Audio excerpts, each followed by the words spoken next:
Hello, everyone, and welcome back to the Nook podcast. Fucking hell, good start.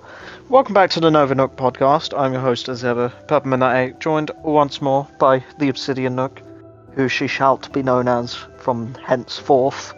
When you say hello, Hello. it is episode 126. Yeah. Not all of them have you in it, but hey ho. Who cares? Just because I just stuck them all, like all of the live action reviews in a single playlist. I was like, fuck it.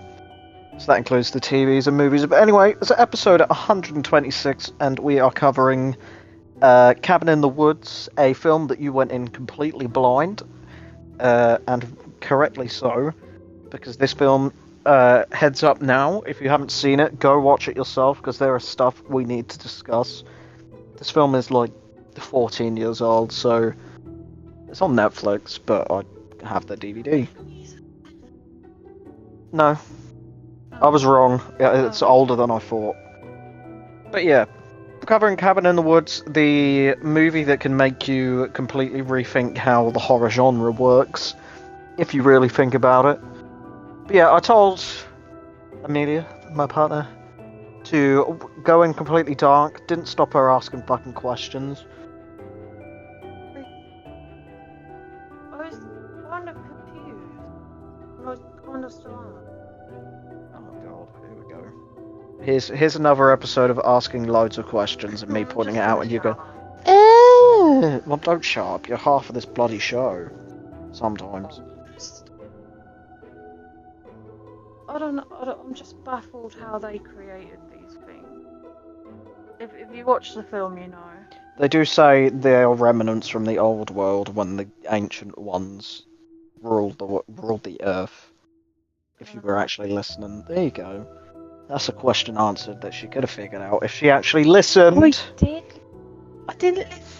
I just sat there and asked questions over the top of it. Listen, but I was confused because you wasn't giving me anything to go off. Because I pointed out, I got the redhead right that she survived. Well, technically, she survived.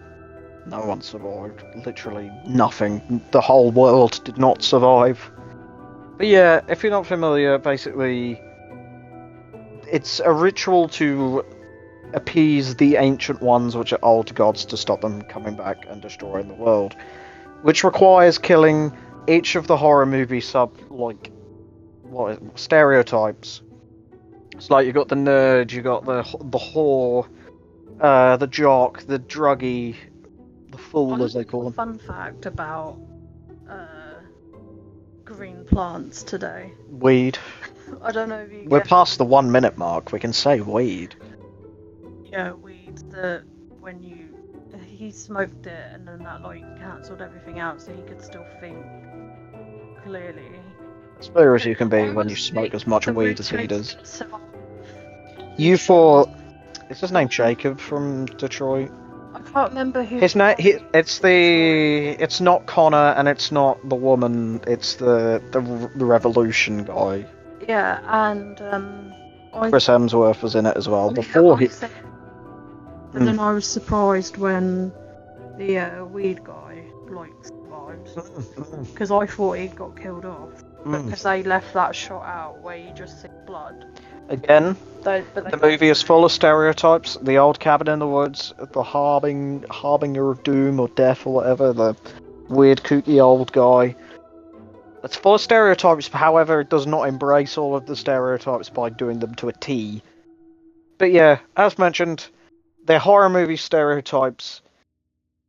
So, you imagine the other films that have those stereotypes in, and the evil monsters that come, and then the only one that survives is a single girl, usually, hence the term final girl, which obviously is, she's googling, it appears in Cabin in the Woods. It's characters, but Marcus, there you go. It was bothering me that I couldn't remember. Even though I pointed it out on the box, it was like, it's the guy from Detroit, and you're like, oh. It's also on her channel, by the way. Yeah. Old. This is an old playthrough for you. That was one of your films. I don't know if it was just because it looked very robotic on the cover, and I just it was like 15 quid in Asda at the time. And I just said, like, because I didn't have money back then, and I just said to Mum, like, this is like a robot game. It sounds right up my street, you know. So her and my stepdad paid for it, and I absolutely love it. Thanks for just smacking the mic. Sorry. Oh, Stasy's here. That's a for 15 quid. The deluxe edition. Mum got it for me. Yeah. They just spoke to me, you know. Spoke to me spiritually. Yeah. But yeah. So. Our third co-host is here. He did not watch it. Yeah, he fucked off. He was under the bed the whole time, and now he decides to come out as we're mid-review. So thanks for that, Stasi. So yeah, there's him. There's the guy, Chris Hemsworth. I was about to say the guy from 4. This came out after 4, but apparently it was filmed before it. So obviously Chris Hemsworth wasn't the big name he is now. We also had his brother in a film on the channel, Triangle. We covered that a long time ago. That's an early episode. Like, it's weird that we've done over 100, but yeah. I think that was one of my first choices, Triangle. Yeah, because you did a lot of your favourites first. I used to watch. Up a whole lot. I used to watch that. Yeah, that film is weird. It's one of them. Go watch it. We won't spoil it here. It wasn't. I got it on like watch, and then I had to do the Wikipedia thing and get more information. And I was like, yeah, time loops. Yeah. Well, there you go. I'll spoil that film as well. But yeah, obviously this film is very meta. Like I say, it makes you rethink the horror genre of all these films we've seen where it's got all the stereotypes in and the final girl's the last one standing.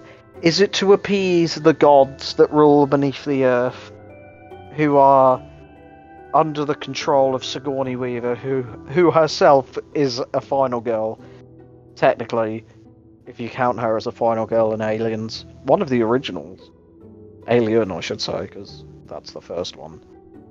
We haven't covered that yet. That was a very close contender for today's review. I nearly did Alien, but then I was like, my god, so many sequels.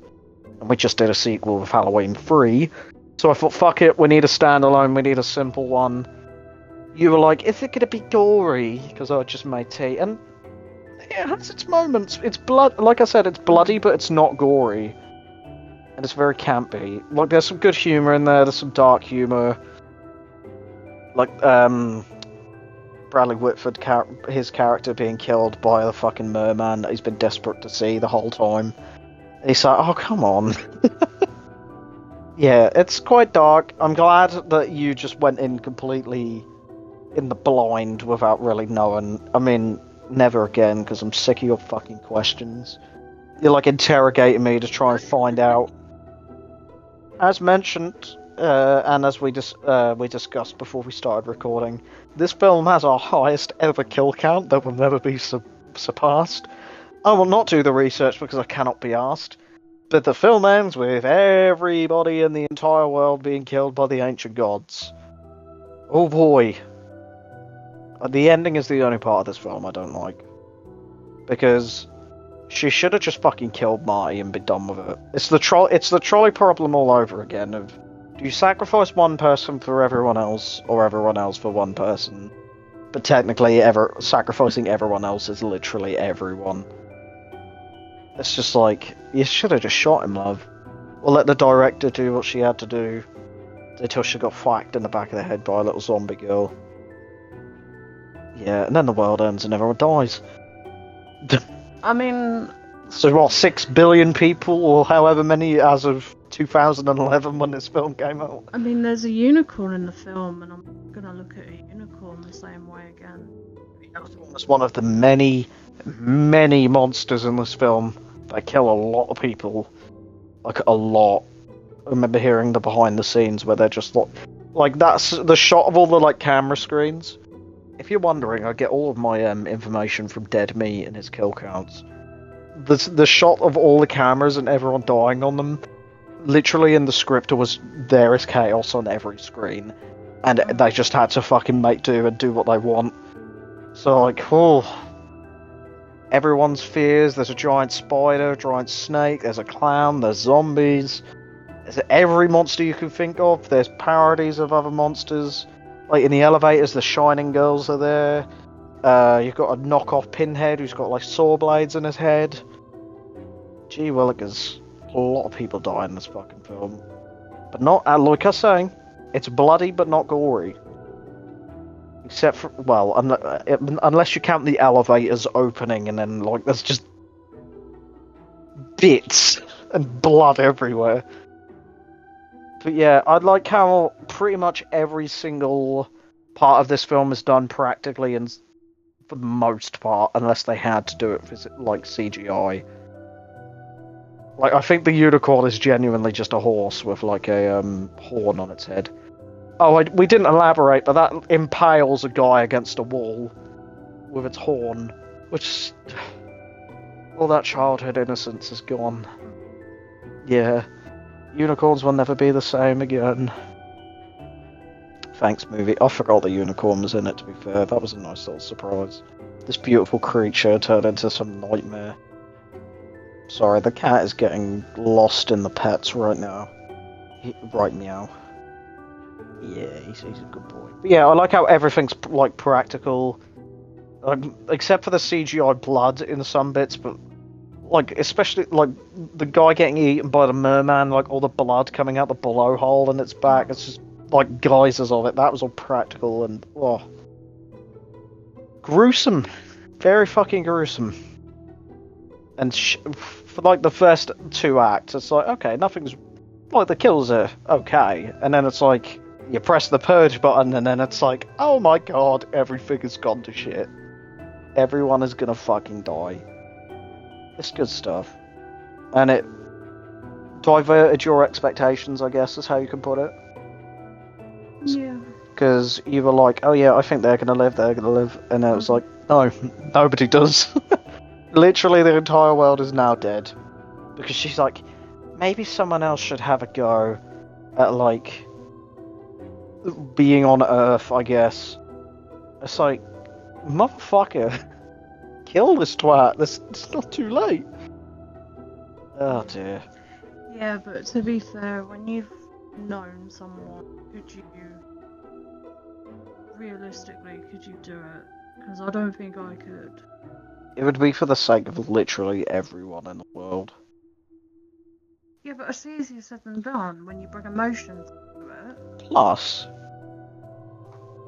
if you kill someone and revive them with like CPR, could that still count? Because technically they died. Who knows? Because that is basically how another film, Countdown, is it? They basically beat that by letting her heart stop, because then technically they're dead, and then they come back to life. That is a film that will be covered at some point, probably, possibly, maybe. It's not high up on the list. How about not at all? Pretty much. It was fine. I was skipping every few minutes. Yeah. You didn't have it on DVD, did you? No. No. I watched it on Netflix. Good. This was like when we first got Netflix, it was on there, and then I think it's back on there. And then it's back again. Yeah. So yeah, I think very nicely, best kill can just go to everyone who was killed when the monsters get released. Like, it's so difficult to narrow it down to who should have the best kill throughout that entire segment. Oh, he is getting lost in that. That butt scratch is really getting him. Did you see that face he pulled? He was like, oh. Yeah. Like, the aforementioned unicorn is, like, a highlight. Even, like, the off-screen parts of that where people are just, like, dead. It's just gruesome. Like, you've got all the cameras that have got all the people dying. You've got all the actual, like, as you wish, more run-of-the-mill shot death scenes. The clown. There's a lot. And the worst kill, I think, there are so many off-screen deaths that it's so hard to, like, narrow it down to just one person. Or you could just say the entire world. But I think the worst kill could probably go to Citizen. The guy who runs away in the tunnel and then gets stabbed by Dana. He nearly got away, man. He could have been fine. But no, she stabs him, came over. Like, he could have been killed brutally by all these monsters, and he just dead. So yeah, that about does it. You got anything else to add? Do you want to get I've liked it? No, not really. Oh, you didn't like it? I don't hate it. It's not something I'd have on DVD. So. Too late, I've already got it on DVD. But yeah, fair enough. Fair enough. I thought you might like vibe with it a bit more. It might help after like a second watch. These films where now that you're more aware of it, it would help to understand it a bit more, but you've seen it once. But yeah, that about does it. I've been your host as ever, Peppermint8, joined once more by the Obsidian Nook, whose links and Stasi, who decided to just show up when he wanted to. You can find her links in the description alongside all of mine, and we will see you in the next episode, whenever that is. It'll be her choice. So yeah, we'll see you next time.